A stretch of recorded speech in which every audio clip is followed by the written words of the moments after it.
তো প্রবলেমটা হলো 3x plus 4y equals to 10, এটাকে আমি বললাম ইকুয়েশন 1, আর 2x plus 2y, sorry 2x minus 2y equals to 2, এটাকে আমি বললাম ইকুয়েশন 2।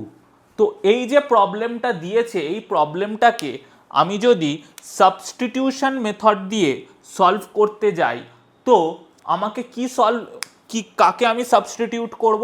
তো সাবস্টিটিউট আমি আইদার এক্স কে করতে পারি অর ওয়াই কে করতে পারি, ঠিক আছে? এক্স কে করলে আমাকে x is equal to y of something এই ধরনের একটা ইকুয়েশন ফর্মে আনতে হবে, আর ওয়াই কে সাবস্টিটিউট করলে আমি x y is equal to x of something একটা ভ্যালুকে সাবস্টিটিউট করতে হবে।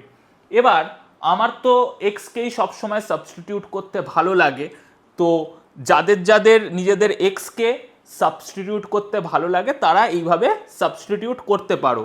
তো কিভাবে করবে না, 3x plus 4y equals to 10, ঠিক? তো এখানে আমি বলেছি এক্সকে সাবস্টিটিউট করব, তো কি করব?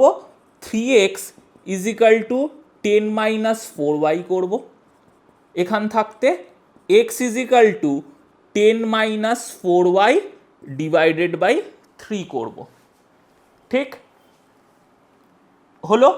তো x ইজ ইকাল টু আমি y অফ সামথিং একটা ভ্যালু পেলাম, এটাকে আমি দিয়ে দিলাম ইকুয়েশন 3। এবার এই এক্স এর ভ্যালুটা আমি কোথায় বসাবো? এক্স এর ভ্যালুটা আমি ইকুয়েশন 2তে বসাবো, সাবস্টিটিউট করব, ঠিক আছে? তো কিভাবে সাবস্টিটিউট করব না, 2x minus 2y equals to 2, তো এখান থাকতে আমি যেটা করব এক্স এর জায়গায় আমি ওয়াই বসিয়ে দেবো, তাহলে 2 into 10 minus 4y divided by 3 minus 2y equals to 2, ঠিক আছে? Put x is equal to 10 minus 4y by 3 in equation 2, ঠিক?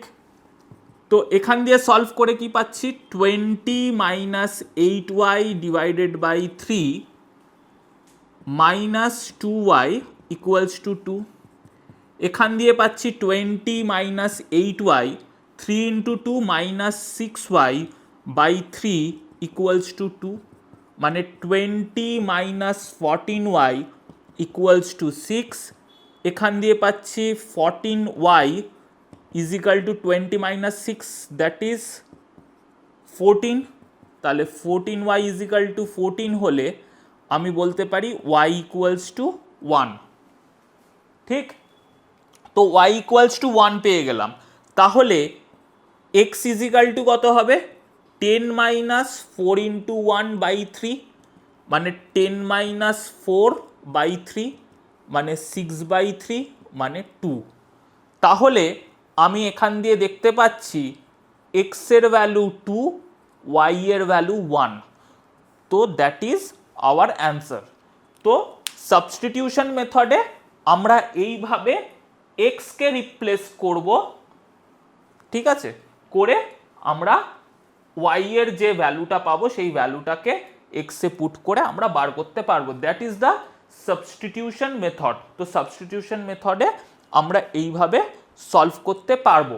আমাদের লিনিয়ার ইকুয়েশনের এই ক্লাসটা আশা করছি সমস্ত আমার ইউটিউবের যত ছোট ছোট স্টুডেন্টস আছে ক্লাস 8 to 10 বা 11-12-এর, তাদের সবার খুব পছন্দ হয়েছে, তারা সবাই খুব ভালো লেগেছে আর জিনিসটাও খুব ইজিলি বুঝতে পেরেছে। তো আমাদের ইউটিউব, ফেসবুক, ইনস্টাগ্রাম যেই পেজগুলো আছে সেগুলো আরও বেশি করে লাইক, শেয়ার, কমেন্ট করো, ফলো করো। তোমাদের আরও যা যা বিষয়ে নতুন নতুন প্রবলেম হচ্ছে সেই জিনিসগুলো আমাকে কমেন্ট সেকশানে জানাও, যে তোমাদের অঙ্কের কোন কোন জিনিসগুলো করতে খুব প্রবলেম হচ্ছে। আমি এরকম তাহলে আরও বেশ কিছু ভিডিও বানানোর জন্য ইন্সপিরেশন পাবো, আমি তোমাদের ডাউটসগুলোকে ক্লিয়ার করতে পারবো। আর যে সমস্ত স্টুডেন্ট এখনও ভাবছো যে আমার সাথে যোগাযোগ করতে চাও, আমার অনলাইন এবং অফলাইন ব্যাচে জয়েন করতে চাও, তারা এই ভিডিওর শেষে একটা নাম্বার দেওয়া থাকবে, সেটা হলো 6289579869। এই নাম্বারে কল বা হোয়াটসঅ্যাপ করে আমাদের অনলাইন এবং অফলাইন ব্যাচ জয়েন করতে পারো। তো আজকে আমাদের এই ভিডিওটা এই পর্যন্তই রইল। খুব তাড়াতাড়ি দেখা হচ্ছে নেক্সট ভিডিওতে, নেক্সট নতুন কিছু ইন্টারেস্টিং টপিক নিয়ে। থ্যাংক ইউ, খুব ভালো থেকো, আর আরও অনেক বেশি বেশি করে অঙ্ক করো।